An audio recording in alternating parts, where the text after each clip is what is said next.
I had been out that night with a buddy of mine. A couple of guys came up and got me from behind. A chilling hush fell over the courtroom, thick and heavy, as if the very air held its breath. Richard Rawlings, the loud and proud face of Gas Monkey Garage, stood waiting. In a single shattering moment, his world would crumble to dust. 15 long years in federal prison. No chance of freedom for a decade. The sentence hit him like a wrecking ball, and the king of cars, once so full of bravado, simply collapsed. This was just the beginning of a nightmare that would shake the car world to its core. Richard Rawlings sentenced. For many years, Richard Rawlings seemed like he could not be stopped. He was more than just a guy who loved cars. He was the car guy, the loudest voice in the room, the biggest personality on TV. He made quick car deals, big burnouts, and million-dollar sales look easy, as if it was all just a game. With his backward cap, cool rock star attitude, and a beer always in hand, he built Gas Monkey Garage from a small shop in Dallas, Texas, into a brand known all over the world. His TV show, Fast and Loud, turned him into a household name, and to his fans, he was the real deal, honest, raw, and truly Texan. Richard Rawlings built a legend around himself. He claimed to find rare cars that no one else could, pulling million-dollar classic cars from old barns and forgotten garages as if they were just waiting for him to discover them. His word became like law in the world of car collecting. If Rawlings said a car was rare, then it was rare. If he said it was real, buyers believed him without asking any questions. This strong belief in him, built by his famous TV show and his larger-than-life personality, made people less likely to question his deals, even when some expert collectors had doubts. His fame was not just a happy accident of his business, it was a powerful tool that allowed his questionable activities to grow without being caught right away, because people trusted the image he showed them more than they looked for real proof. But as time went on, the deals started to look too perfect, too clean, too consistent. Car collectors, especially the older, more experienced ones, began to whisper behind closed doors. They wondered how Rawlings could find so many one-of-a-kind cars. They questioned how his vehicles kept selling for record-breaking prices again and again. Some people thought he simply had the best eye for finding cars in the business. Others were not so sure. There were quiet talks, rumors of cars being made to look better than they were, of papers not quite matching the cars. A few stories came out about buyers who could not check the true history of what they had bought. But with a national TV show, a fan base that was growing very fast, and lots of money coming in from endorsements, those quiet whispers were easily lost in the loud roar of the Gas Monkey brand. Richard Rawlings was everywhere. He was not just fixing up cars, he was bringing legends back to life. And he sold that dream better than anyone else. But dreams, when they are built on shaky ground, do not last forever. And in late 2023, that ground would crack open right beneath him. Cracks in the Gas Monkey myth. The downfall of Richard Rawlings did not begin with police lights or a sudden raid. It started quietly, with paperwork. In late 2023, the IRS began what was supposed to be a routine check of Gas Monkey Garage. They were just looking for a few small inconsistencies in the quarterly money reports. This kind of thing happens all the time in businesses, so there were no alarms, no big news headlines. Just an accountant asking questions, expecting to wrap things up in a few weeks. But those simple questions quickly led to big problems. The IRS auditors found business expenses that did not match what the company was actually doing in public. Meals were listed as if they were car parts. Fancy plane rides were disguised as transport runs for vehicles. Personal cars owned by Rawlings were labeled as inventory for sale, but they were never actually sold. And then, even more troubling, secret money deals overseas were found that had never been reported to the government. At first, it was not obvious that anything was wrong. Rawlings's books looked very neat, almost suspiciously so. But special accountants, who are trained to look for fraud, began to pull at small threads of information. The deeper they looked, the less it seemed like simple, careless mistakes in bookkeeping and more like a carefully built trick, a front designed to hide something. Then came the most important discovery: a VIN, which is a special identification number on a car. One particular vehicle, a supposed rare restored car that had been sold for over $400,000, caught the attention of the auditors. This VIN did not match any known production batch for that type of car. In fact, it did not match any manufacturer record at all. It was a ghost number, a VIN that should not exist. This kind of fake VIN is a known method used in classic car fraud. Investigators followed the trail of this ghost VIN. They traced the sale through a complex web of fake companies, hidden money transfers, and forged paperwork. What had started as a basic small mistake in a tax filing had now revealed something far, far bigger. They were no longer just dealing with financial misstatements. They were looking at clear deception, fraud, and possibly even criminal activity. The IRS quickly referred the serious case to the Department of Justice. That single VIN error was not just a one-time mistake. It was a door, and when investigators opened it, they found an entire hidden network of lies and illegal activities behind it. Inside the secret cage. When federal investigators finally raided Gas Monkey Garage, they did not just find the usual tools and old muscle cars you would expect in a car shop. They found a system, a machine carefully built to trick people. Hidden behind locked doors, far away from the bright cameras and the TV production crews, was a section of the shop that did not even appear on any building plans. This secret room had no signs and no cameras, and it was always kept locked. Inside this room, which former employees called the cage, was a setup with laser tools, high-end printers, and VIN stamping kits. According to official government papers, this hidden area was the very heart of Richard Rawlings' illegal operation. One former employee even described it as looking more like a forgery lab than a car shop. For almost 8 years, Rawlings and a small trusted group of staff had secretly changed the identities of dozens of vehicles. Regular, everyday classic cars were transformed into high-value rarities. To make these lies believable, fake papers were created. Dealer invoices, build sheets, even old historical ownership records. These fabricated documents, including ownership papers and vintage receipts, were made to look so real that even experienced car collectors could not tell they were fake. These cars, with their new fake identities and forged paperwork, were then sold for hundreds of thousands of dollars, often to buyers in other countries. This made the crimes cross borders and become federal offenses. And the most shocking part was that many of these fake cars were featured right on television, on episodes of Fast and Loud. During the trial, parts of Fast and Loud episodes were played in the courtroom as proof for the government lawyers. In these clips, Rawlings could be seen showing off what he called unicorn finds and rare gems with almost no paper history but amazing visual appeal. The lawyers argued that the show was not just for entertainment, it was a way to market the fake cars, a clever cover for the fraud. Jurors watched clips of Rawlings telling impossible stories about the cars, like how they were owned by famous people or kept in garages for decades, found against all odds. These cars always appeared at the perfect time and were always for sale soon after filming. Then expert witnesses came forward. Car historians, specialists in VIN numbers, and former factory employees explained how unlikely these finds were. They showed how statistically impossible it would be for one man to stumble upon so many one-of-a-kind cars. They were not just unlikely, they were impossible. With every new person who spoke, the image of Richard Rawlings as a brilliant car flipper began to fall apart. It became clear that he had not just built a garage, he had built a massive lie. What truly sealed the case against Richard Rawlings was not just the fake papers or the changed VINs, it was the powerful stories from inside his own empire.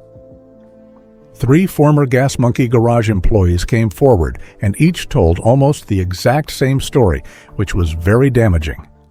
They described a section of the building deep inside the shop, past the brightly lit filming bays and the public work areas, that was not on any floor plan. It had no signs, no cameras, and was always locked. They called it the cage. Inside that room, the real work happened. It was not about fixing old cars, but about giving them new identities, reinventing them. There were industrial VIN stamps, precision welding tools, and a workstation completely dedicated to making fake documents. Ownership papers, vintage build sheets, and dealer receipts that looked so real, even experienced collectors could not tell the difference. One former employee stated it looked more like a forgery lab than a car shop. This was not something Rawlings just stumbled into. It was carefully planned and orchestrated. The government lawyers showed that this secret area had been used for at least 6 years, based on internal emails, bills for special equipment, and surveillance camera footage from nearby businesses that showed parts being brought in secretly through side doors. Rawlings was the only person with the master key to this hidden room. While Fast and Loud filmed in one half of the garage, the real illegal business took place in the shadows. What shocked investigators was not just the operation itself, but how huge it was. Not only were VINs being swapped, but complete new identities were being built from scratch. Cars were not just being restored, they were being reborn as rarities. When one employee tried to raise concerns about what was happening, Rawlings supposedly told him, "If you cannot handle this part of the business, you are in the wrong game." That employee quit shortly after. But his story was not heard until the Department of Justice stepped in, and it matched perfectly with the paper trail the lawyers were building against Rawlings. The existence of this secret forgery lab, with its specialized equipment and Rawlings's exclusive access, clearly showed that the fraud was not just a one-time mistake, but a deeply planned and controlled criminal operation at the very core of Gas Monkey Garage. The Shelby GT 500 betrayal. The final crushing blow that sealed the case against Richard Rawlings was not just about fake papers or changed VINs. It was about the stories told by people who worked inside his own company. 3 former Gas Monkey garage workers came forward, each sharing almost the exact same account, and what they revealed was very damaging. The turning point came with a single, very important sale, a 1967 Shelby GT 500. Rawlings called it his crown jewel, the holy grail of muscle cars. He sold this car to a collector in Europe for a staggering $1.2 million. This sale had been heavily promoted online, talked about in many interviews, and celebrated on episodes of Fast and Loud. Rawlings had hyped it up as the ultimate find, but there was a huge problem. It was not a GT 500. It was not even close. The deception came to light when the European buyer tried to get insurance for the car through a company in Europe. Questions immediately started to pop up. The VIN, the car's unique identification number, failed to pass the authenticity check. The build sheet, a document showing how the car was originally made, looked suspicious. Experts then traced the car's frame and discovered that the vehicle was, in fact, a standard 1967 Mustang. It had been restored, yes, but it was worth less than $200,000, a tiny fraction of what the collector paid. The collector, stunned and feeling completely betrayed, began recording video messages. He could not fly in for the trial because he was ill, but his sworn statement was played in full for the jury. In his message, he spoke about how much he admired Rawlings, how he had followed Gas Monkey for years, and how he trusted that the man who built an empire on passion would never trick someone like him.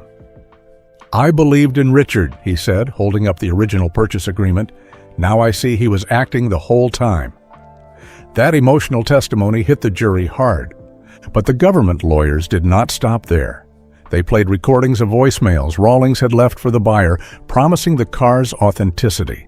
He used phrases like, "100% verified from my private network," and "I would never stake my name on a fake." But that is exactly what he had done. The sale of the Shelby solidified the wire fraud charges. It crossed international borders, involved falsified documents, and clearly showed that Rawlings intended to trick the buyer. This incident was the moment that completely broke the illusion, not just for the court, but for Rawlings's entire global fan base. The trick was not just a technical one, it was deeply personal. This high-value fraud involving a car he promoted as the Holy Grail showed how far Rawlings was willing to go to exploit the trust he had built with his public image, leading to very serious federal charges. The betrayal felt by the collector highlighted how Rawlings' celebrity and perceived passion directly enabled this massive deception, making the fraud feel like a personal attack on his fans. What made Richard Rawlings' crime so powerful and effective was not just how good the fake papers were or how rare the cars seemed to be. It was the TV show, Fast and Loud. The show gave him a global stage. Every car flip, every new find, every dollar earned was broadcast with loud, exciting music, fast edits, and his charming personality. The show was not just for fun. It was, in fact, a key part of the evidence against him. Rawlings did not need to convince buyers one by one. He convinced millions of viewers every single week. The lawyers for the government knew this, and they used it powerfully during the trial. Full clips from Fast and Loud were played for the jury. In these clips, Rawlings could be seen bragging about finding rare cars, calling deals miracles, and flaunting paperwork as if it were absolute truth. When these clips were compared side by side with what expert witnesses said about fake VINs and false documents, the message became crystal clear. The show itself was a major part of the scam. For example, in one episode, Rawlings held up a build sheet, claiming it came directly from the car's original owner. In court, that very same sheet was proven to be a forgery. It had been created using a template found in the secret backroom printer that was seized during the raid on Gas Monkey Garage. His celebrity, which he had carefully built through the show, was not just a side effect of the fraud. It was a weapon that made the entire scheme work. Buyers trusted him because they saw him on TV. They saw the cars before and after their transformations. They saw his passion, his energy, and the seemingly amazing deals he made. But what they did not see was the careful manipulation happening behind the scenes. The staged finds, the scripted discoveries, and the vehicles arranged purely for TV drama.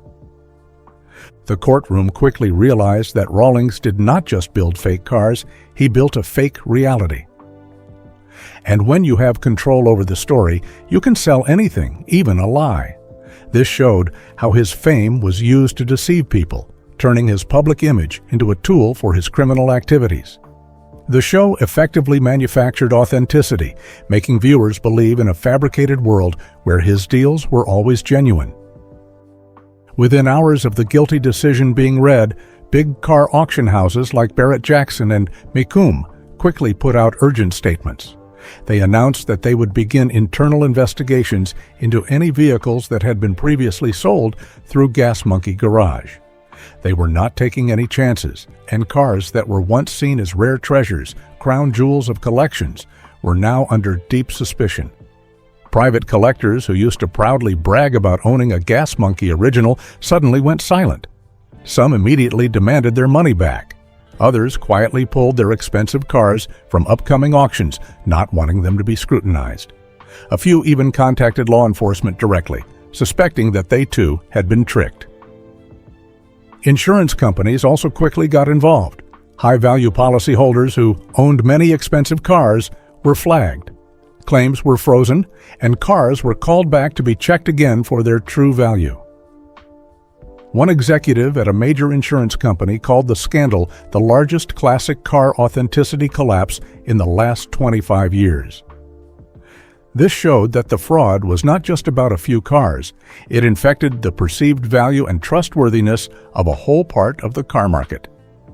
Then came Discovery, the TV network that aired Fast and Loud. They were reportedly blindsided by the federal charges and wasted no time in reacting.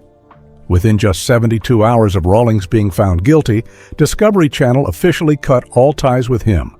All Fast and Loud episodes were quickly removed from streaming platforms. Spin-off shows were canceled, and contract talks with other Gas Monkey personalities were stopped indefinitely. Rawlings' merchandise line, which was once a business worth millions of dollars, was pulled from store shelves. Online marketplaces began banning official Gas Monkey items, worried about potential lawsuits from angry buyers. Sponsors ran away, advertisers vanished, and people who once worked with Rawlings and proudly showed off their ties to him now put out cold, practiced statements saying they were unaware of any illegal activity. In a matter of just a few days, the empire Richard Rawlings spent decades building was reduced to dust. He was not just canceled, he was erased. The rapid and complete collapse of his empire showed how deeply connected celebrity, trust, and market value are in the world of classic cars. It proved that when a famous person's honesty is shattered, the whole system they are part of can fall apart, showing that fame can lift you up, but it can also bury you. The final reckoning. The trial against Richard Rawlings lasted 3 weeks. The lawyers for the government laid out a mountain of proof, changed VINs, fake papers, expert testimonies, and a clear paper trail that led directly to Rawlings' own signature. The defense tried to paint him as a passionate but careless businessman, someone who was too trusting and not a criminal. But that argument did not stick. After only 6 hours of thinking, the jury came back with their decision. They found him guilty on all 18 counts: wire fraud, mail fraud, tax evasion, and conspiracy. When the verdict was read aloud, Rawlings did not move. He sat frozen, like a statue. But as Judge Alanir Simmons began to speak, everything changed. 15 years in federal prison, no possibility of parole for the first 10. And then the silence in the courtroom broke. Rawlings fell face first into the table, his body limp. Gasps echoed through the room. His ex-wife screamed. Dennis Collins, visibly shaken, tried to reach him, but was blocked by U.S. Marshals. Medics stormed in, giving him oxygen and checking his vital signs. It took 7 long minutes before Rawlings finally moved, barely. Pale, drenched in sweat, and unable to walk, he was wheeled out of the courtroom, strapped to a stretcher. There was no mugshot, no defiance, only an oxygen mask on his face and the unmistakable look of a man who had lost everything. The courtroom that once saw him as a rock star now saw him for what he truly was, a fallen giant. Richard Rawlings once lived like a rock star. He fixed cars, built an empire, and turned grease-stained metal into gold. He had fans, he had fame, he had fire. And for years, he believed that the public image he built was unbreakable. But behind the beer-chugging bravado and the flashy TV editing was something else, something colder, more calculated. He did not just bend the rules, he rewrote them. He was not a rebel, he was a manipulator.